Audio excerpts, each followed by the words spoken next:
Hi everyone and welcome to a new episode of Miriam Talks About Things.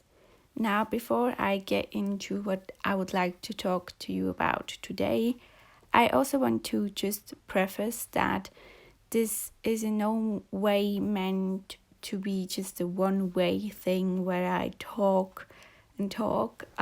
You are totally welcome to always leave a comment on what you think about the things I talked about in the respective episode, so we can have a discussion in the comment section as well. So feel free to always leave comments if you like, and I will definitely be replying and starting a discussion on there. And today's topics are going to be, first, I would like to talk about what you can see in the title, and that's kindness on the internet. And the other thing is I want to briefly touch on what I'm currently reading and how I'm enjoying it. But first, again, let's talk about the topic of kindness on the internet.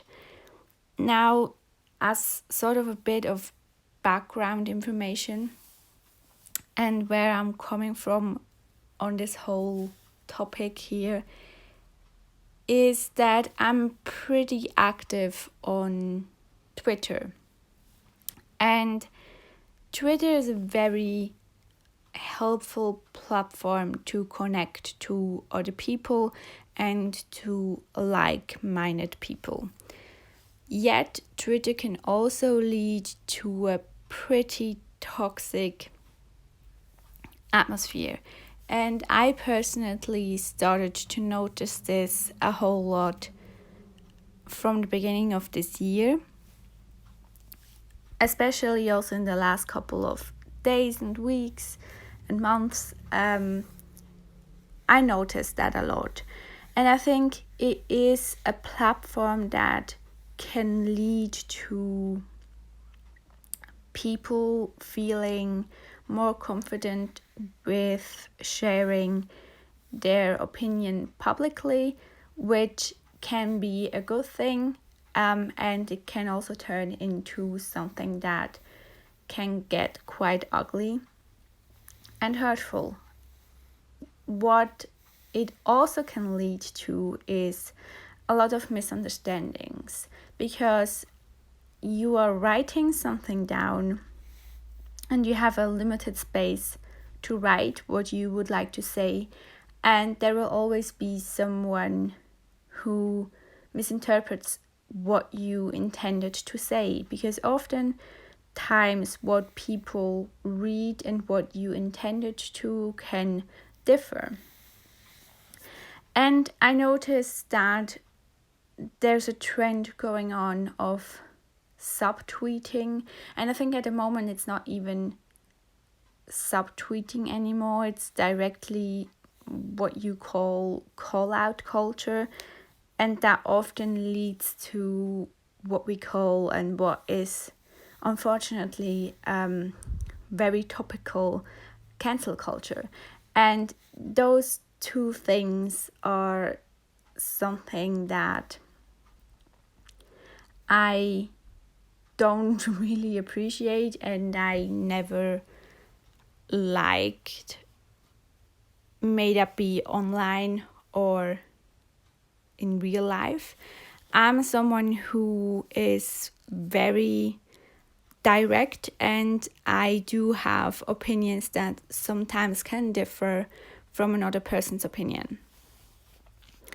But what I try to do the best as I can is going to that person directly and talking to them about what worries me and what makes me uncomfortable, or what the person said, what that made me think. And if we have a different opinion, I share that different opinion with the person directly. Now, if you go to my Twitter, you could probably find a tweet that might appear as a subtweet to someone. But generally, what I do is I tweet about a situation that I saw reoccurring multiple times, and it's often a situation I discussed with the people involved already, and they know my opinion. So what I do is I share a more specific, not a less specific, but more broader viewpoint on how we could handle some things better in the future. Because sometimes I get angry and I get pissed about how certain things are handled online, and I share that. Because again, that's what it is about.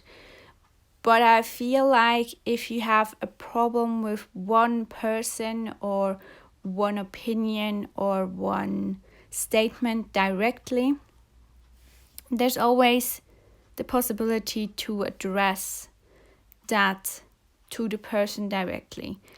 And I think that's a much healthier aspect, especially having in the back of your mind that no two people have the same opinion on a subject matter, and you always have to keep in mind that another person is going to have another opinion than you have. And I think and especially I saw that because I'm part of that. I won't say I'm part of that community, but that's what interests me most. And that is reading. And I saw a lot of things on Twitter concerning books, concerning our reading habits, our ways of talking about books. And I think us as readers should try to, instead of calling each other out and canceling each other, or canceling offers, or canceling whatever, opinions or books, we should always remember that at the core of everything, there's passion we all share, and that is books and reading and writing and experiencing this form of art. And from there, we will always get opinions that are different. And if we approach another person with another opinion directly, we can always benefit from that discussion with this person and can always learn from each other. I would like to take the example of my friend Matthew. We often share pretty similar viewpoints, but for example, we have some books that we connect over and we share the taste of, and then we have different book subgenres that the other person likes to read that the other doesn't really.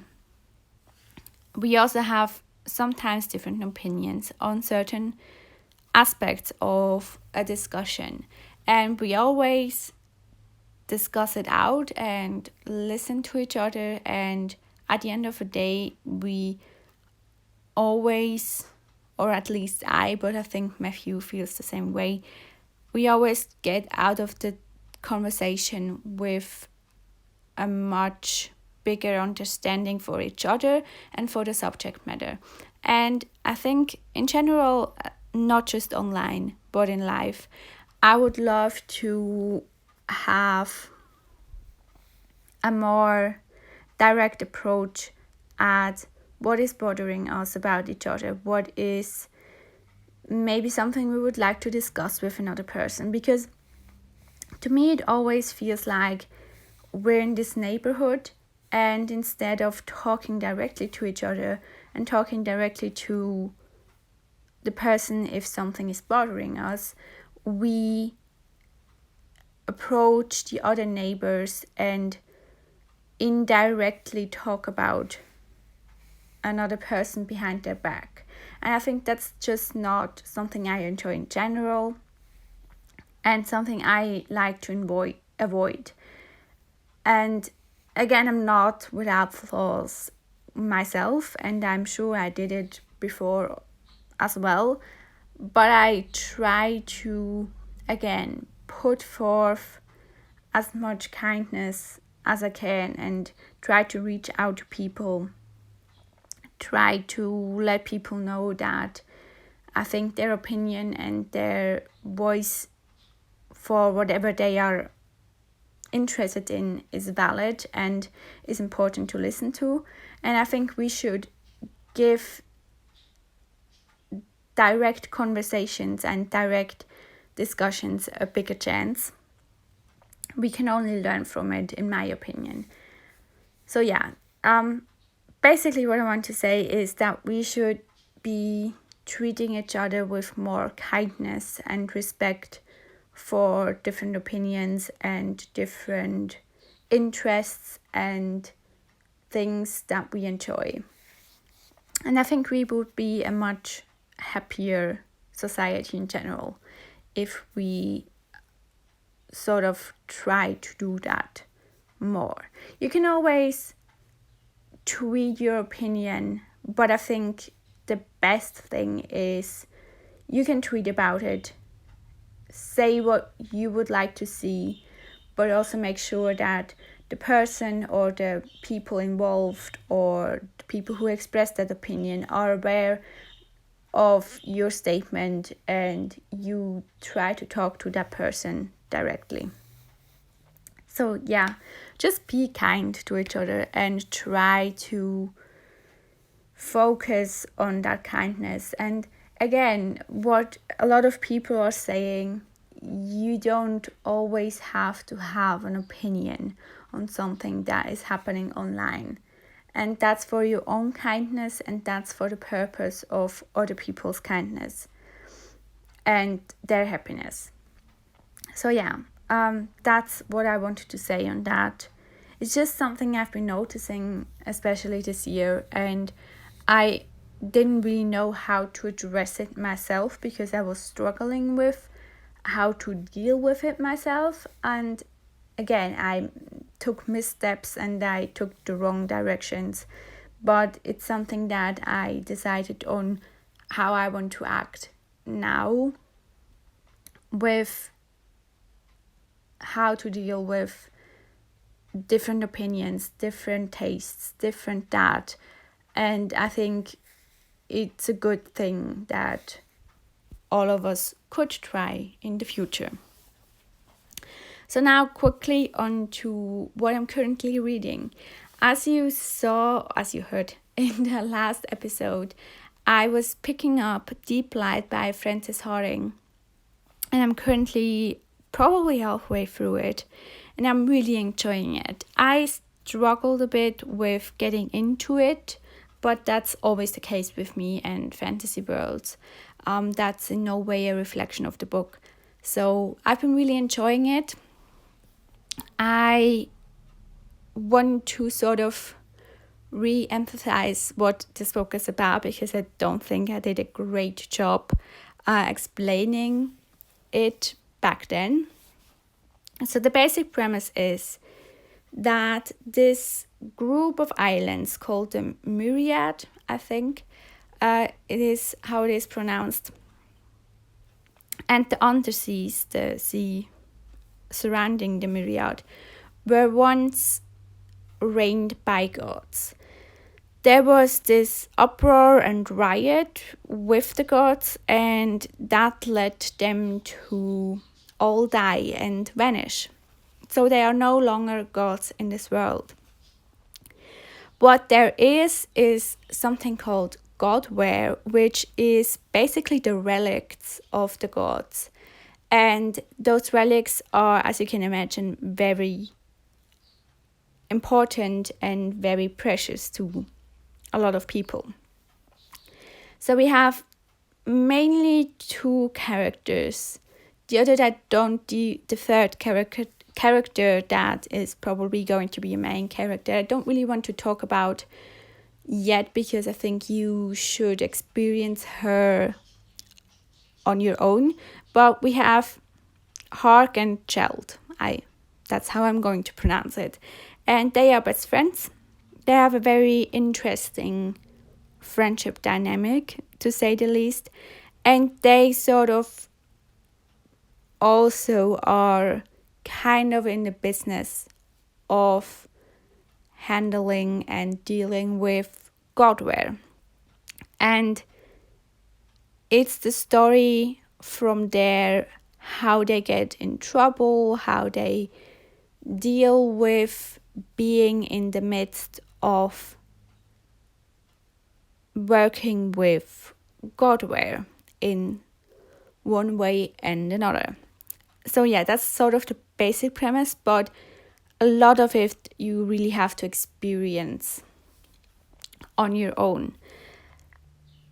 But what I found, or what I realized, is that I personally think, and that's my first Frances Hardinge ever, but what I think, looking at her work now, being in the middle of it, and looking at the premise of her other works, I truly think that she is probably the greatest storyteller of our time.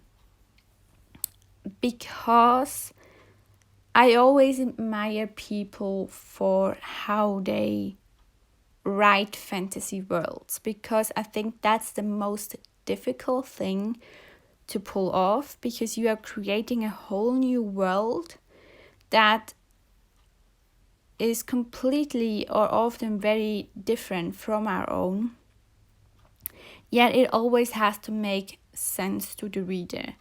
And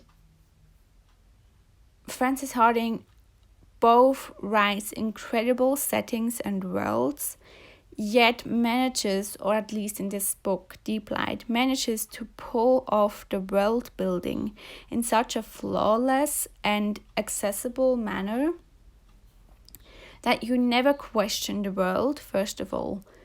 You always understand it, even at the beginning. Even when things are still a bit confusing, you get the world from the start. And she manages to put information into the novel without it ever being info dumpy. And she manages to put little details that fascinate me a whole lot, such as, for example, that fear is actually an essence such as oil or blood. And little things like that really make a world incredibly rich. And Frances Hardinge is really pulling that off a lot better than I saw any fantasy author pulling it off before. I love fantasy, and I think a lot of people do a great job with their worlds, because again, I think it's something very difficult, but I think I've never seen anyone do it as great as Frances Hardinge is doing it in this book. And it's definitely a book that transcends genres and is really just a fascinating read on its own. So I'm really excited to continue with it. I'm really excited to see where it is going. And right now I would definitely recommend it. And I think you should definitely pick it up once it comes out at the end of October. And I'm very grateful I get to experience it earlier thanks to Matthew. So yeah, those are the two things I would like to talk about today. Again, leave a comment on what you think about everything I just mentioned. How have you experienced the online world? What is something you would like to see done better? Also, what is your favorite thing about reading fantasy? If you do, what's something you're scared of in regards to fantasy if you haven't yet picked up a fantasy novel? Just let me know what you think, and I will see you in the comment section, and I will hear you in the next episode of Miriam talks about things. Thanks for listening, and I will hear you in the next one.